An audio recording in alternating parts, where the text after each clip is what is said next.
One individual stock can absolutely make you richer than an index fund. That is the honest answer. If you pick the right company early, buy enough of it, and hold it through every scary drop, the result can beat a broad index by a ridiculous amount, but that is not the real question.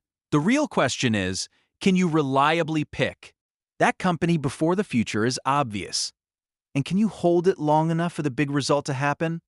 Welcome to Grow with Tony. Simple money lessons for education only, not financial advice. Today we are comparing index funds and individual stocks, but not in the usual fan war way.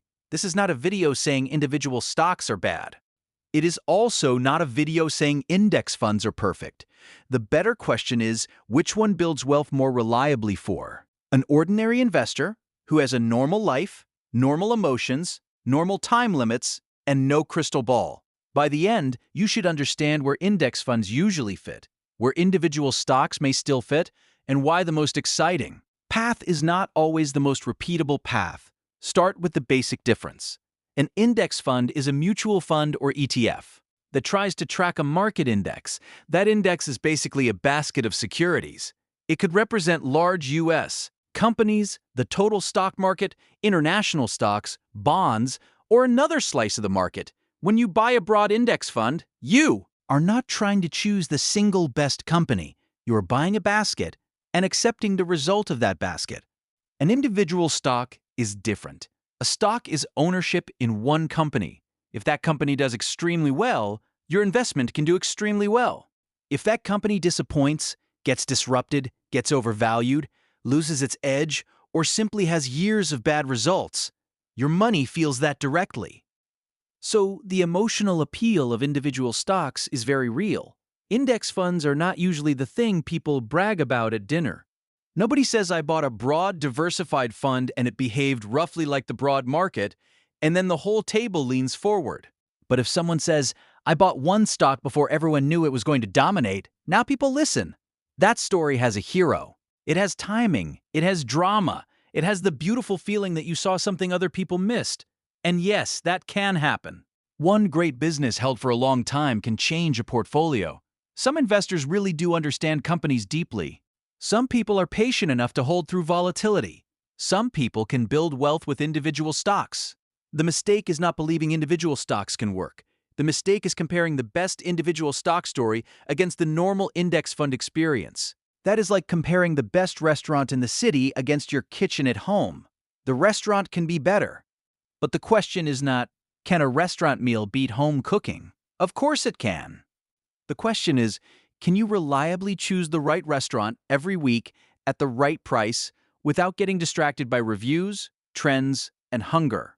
Index funds win reliability points because they lower the number of heroic decisions you need to make. With individual stocks, you need to answer more questions.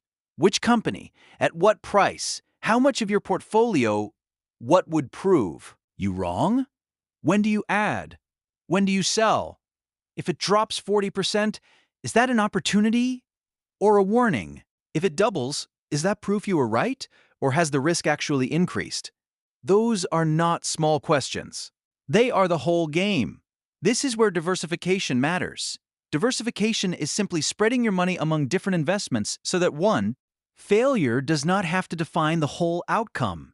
It does not remove risk. It does not guarantee profit. It just means your future is not sitting on one share with one weak leg. A broad index fund is a built-in diversification machine. Depending on the fund, you may own hundreds or even thousands of securities through one investment. That sounds boring until you remember something important. The stock market's long-term wealth is not evenly spread across every stock. One major study of U.S. common stocks since 1926 found that the best-performing 4% of listed companies explained the net wealth creation of the entire U.S. stock market, while the rest collectively matched one-month Treasury bills. That is a wild idea. It means the great winners matter a lot. But it also means the hard part is not believing winners exist. The hard part is owning them before they look obvious and not selling them during the many moments when they look too expensive, too volatile, too hated, or too uncertain. This is the part success stories often skip. They show you the stock chart from the left side to the right side after the winner is already known. But real investing is lived from left to right, one uncertain month at a time. At the beginning, the future winner may look risky. In the middle, it may look overpriced. After a big drop, it may look broken. After a huge gain, it may feel impossible to keep holding. And while you are dealing with all that, there are thousands of other companies telling attractive stories too. That is why reliability is different from maximum upside. Maximum upside asks, what is the best thing that could happen? Reliability asks, how many things do I need to get right for this plan to work? Individual stock picking usually needs more things to go right. Index investing accepts that you may not know the few future super winners in advance, so it owns the broad field. That field will include weak companies, average companies, disappointing companies, and, if the index is broad enough, some of the big winners too. This is not perfect. Index funds can fall. They can underperform for stretches. They can be concentrated in certain large companies depending on how the index is built. They also have fees, tracking error, and risks tied to whatever securities they hold. But for many investors, the big advantage is that an index fund does not require you to repeatedly prove you are a superior stock picker. And that matters because even professionals struggle. In 2025, a major active versus index scorecard reported that 79% of active large-cap U.S. equity funds underperformed the S&P 500 for the year. That does not mean no active manager can win. It does not mean every year looks the same. It does not mean individual investors should never buy individual stocks. But it does show the hurdle is serious. If many professionals with research teams, tools, meetings, models, and full-time attention often struggle to beat a broad benchmark, a normal investor should be humble about how easy stock picking looks on social media. The point is not shame. The point is calibration. If you pick individual stocks, you are entering a game where skill matters, information matters, temperament matters, and luck matters more than people like to admit. If you buy a broad index fund, you are choosing a different game. You are saying, I do not need to identify every future winner. I need to participate in the broad result, keep costs reasonable, and stay invested long enough for compounding to matter. Here is the mental shift. Index funds are not a bet against winners. They are a way to stop missing them. That is the line that changes the comparison. A lot of people think index fund investors are saying, I do not believe great companies exist. No. The better index fund argument is, I believe great companies exist, but I do not want my whole future to depend on guessing the right ones ahead of time. That is a very different mindset. It is not anti-ambition. It is anti-overconfidence. And overconfidence can get expensive. Fees and expenses reduce returns. Even small differences can matter over long periods because money lost to. Costs is money that no longer compounds for you. But cost is not only an expense ratio. There is also the behavioral cost. The cost of checking prices every hour. The cost of changing your mind after every headline. The cost of selling a good company because it got boring. The cost of buying a bad company because the story felt exciting. The cost of turning your portfolio into a scoreboard for your ego. That last one is sneaky. With an index fund, you can still make emotional mistakes. You can panic sell. You can chase hot themes. You can buy funds you do not understand. But a simple broad index strategy naturally removes some temptations. It gives you fewer moving parts. It makes your result less dependent on one earnings report, one CEO, one product cycle, or one personal opinion. And for many people, fewer decisions is not a weakness. It is protection. So which one builds wealth more reliably? For core, long-term wealth, the answer is usually broad, low-cost index funds, not because they always win, not because they are exciting, not because they remove risk, but because they combine diversification, lower decision complexity, cost awareness, and a process that ordinary investors can actually repeat. Individual stocks can still have a role, but the role should be honest. For most people, individual stocks fit better as satellite money, not core money. Core money is the money tied to your serious goals, retirement, long-term security, future flexibility, the part of your financial life that should not depend on one brilliant call. Satellite money is different.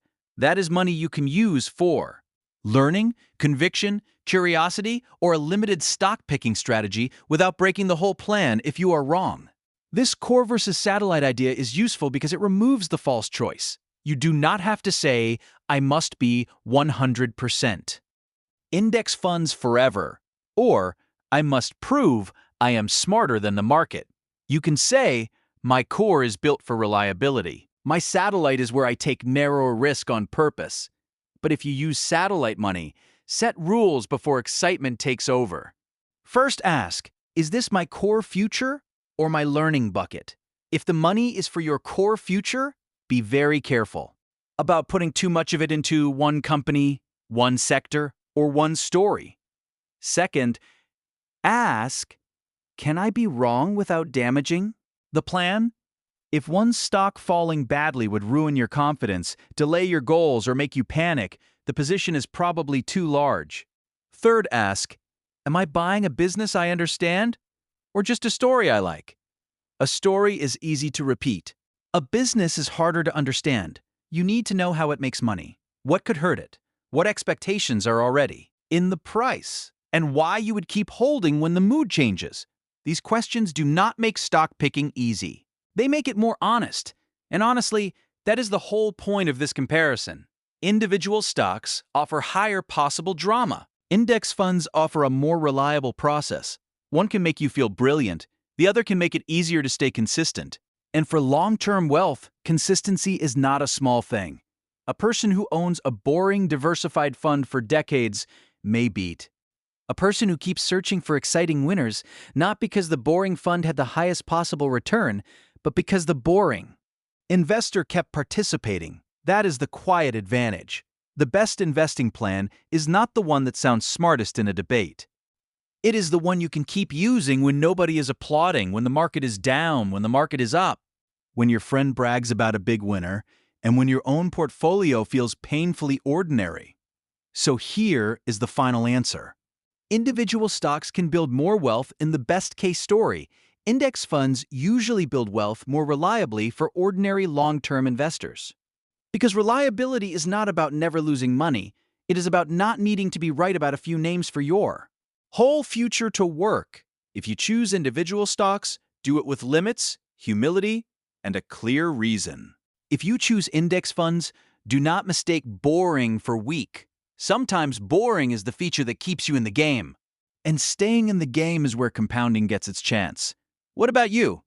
Are you more index only, or do you like a core and satellite approach with a few individual stocks? Comment below and tell me your style, and if this helped make the comparison clearer, hit like so more people can find it. Keep learning, keep growing your wealth, and I will see you in the next one.